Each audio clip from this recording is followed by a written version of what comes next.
Hi family and friends. We just wanted to thank you guys so much for coming out to support us today, and we really wish we could be there with you in person. We wanted to thank CJ's Doghouse for opening your doors and your hearts for this event.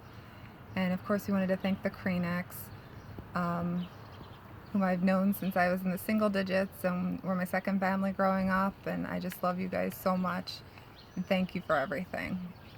So our story really starts with Malcolm.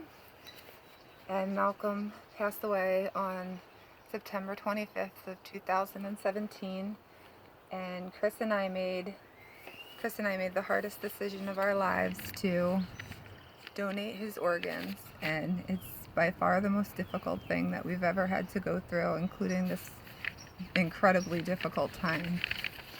And because Malcolm passed away, I'm going to kind of give you like the most recent timeline with the heart transplant. Um, because Malcolm had passed away, we couldn't face a traditional Christmas here, so we decided to go to Costa Rica over the holidays, Christmas and New Year's. And we went hiking and surfing, and I felt fine. And it was a nice trip, and we were glad that we had done it. And then we came home, and on January 10th, I played a doubleheader in volleyball. At the end, I didn't feel great. And by that Monday, I made an appointment with my primary care, who diagnosed me with pneumonia. And over the next several weeks in January, I had seen a cardiologist and scheduled a follow-up. I went back to the ER when I wasn't feeling well and was diagnosed with pneumonia again. And then finally on February 3rd, I went to urgent care just knowing something wasn't right. Then I knew it was beyond pneumonia. At least something else, some other sickness, but this wasn't working. The medicine that they were giving me for pneumonia physically made me sick, and it's not how you should be reacting to your drugs. So I went to urgent care, and they asked if at the ER 6 days earlier they had taken my EKG, and I said yes. And they said, okay, well, it doesn't really change in the week, so we're not going to take it, take an EKG. And I was putting my coat on. I was like, okay. And then I said, I would just feel better if you took my EKG. And she did. And she circled a couple places on it and said, I think you need to go to the hospital. So we went back to Howard County, and it was then sitting in the waiting room that there were so many people in the waiting room sick with the flu and just sweating and wearing masks and IVs. And I was just looking at the one woman next to me. She looked miserable, and she had her head leaning on the wall. And I'm like, I just know I'm sicker than these people. Like, something is wrong with me. And so that night they confirmed it with first the CAT scan. It was finally showed that I had a ton of fluid around my lungs, and then an echo showing that my heart wasn't functioning properly. So we stayed in Howard County for about 4 or 5 days, and they offered, I guess, for me to go home, even though I wasn't really tolerating the medicine that they had put me on. And they set me up with an appointment with Johns Hopkins that next Monday. We wanted to go home because it was my son Michael's 6th birthday. So we did, and I was home from Thursday till Sunday, but I was getting sicker again. So I saw Dr. Casper that Monday, February 11th, and he looked at me for about 7 minutes and was able to diagnose me as needing a heart transplant. And he sent me to the hospital that night, and that was some of the scariest news that we'd ever got. He didn't mince words. He was just like, not, you're sick or anything. Like, you need to go to the hospital now, and I think you need a heart transplant. So, of course, we were really upset and crying and waited to be admitted into Johns Hopkins, which is where Malcolm died. So that was very difficult as well. But in our heads, we were like, well, there's 2 buildings. There's the children's building and the adult building.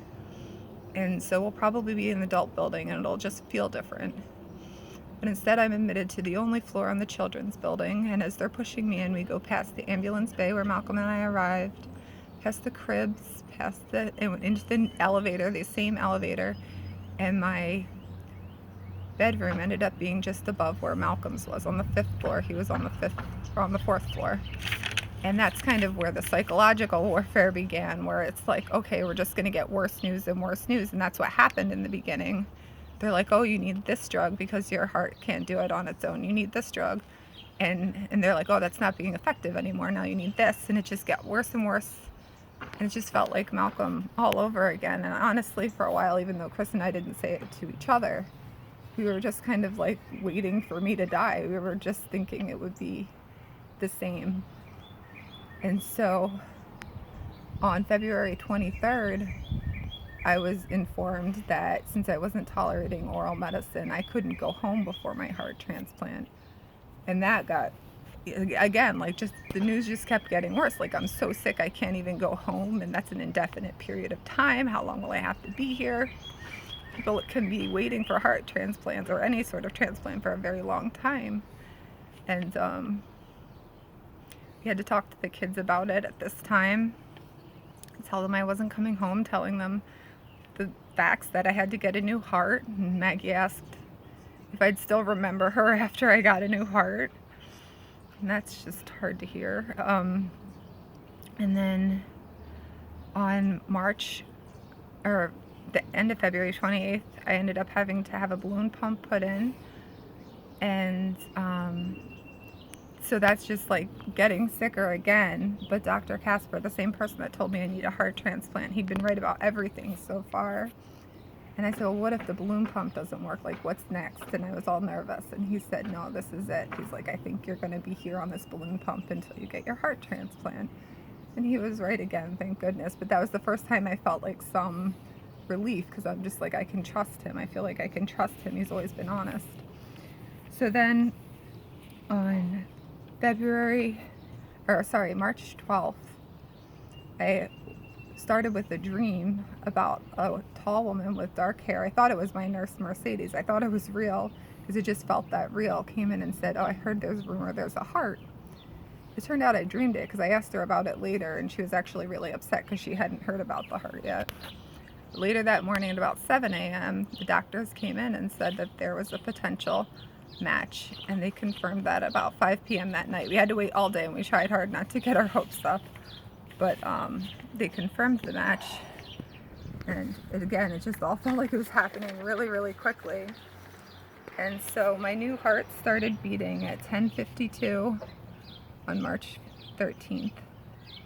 And the doctors came out, told Chris, and it started beating right away. Everything looked good immediately. And they told him that after removing my old heart, that it was very sick, and that's what needed to happen for sure.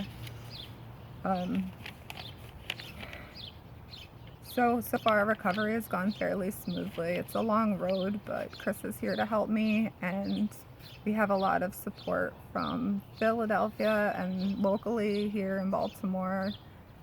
People helping us with the kids and bringing food, and it helps me really focus on just getting better, and every day's gotten stronger. So this has been quite a journey, very quick, as you heard the timeline. And when Malcolm died, I really felt like I died. And now my heart, the heart that Malcolm knew, that he could feel when he was laying on my chest, how that hurts with him. And this is very much, I've been given an amazing gift of new life by a complete stranger. And it just very much feels like this journey of death, and then like the dark places we were in the beginning of all of this, to life again. And like me, like just having all this time to lay there and just wanting to live so bad for my kids and my family and Chris. So for that, I'll be forever, ever grateful. Thank you all for coming out to support our family. It means so much to us. Chris and I have been able to take a deep breath, knowing that at least in the near term, we will not have money as the next thing to be stressed about. And I'm able to focus on recovery and just being with my family and enjoying this moment. So thank you all so much. We love you. And please keep my dad in your prayers. He's still at Johns Hopkins ICU. He's been getting incrementally better every day, but it's been very long and very slow. And my mom as well, because she's gone through a lot between myself and then now my dad. So just thank you all. I love you. Bye.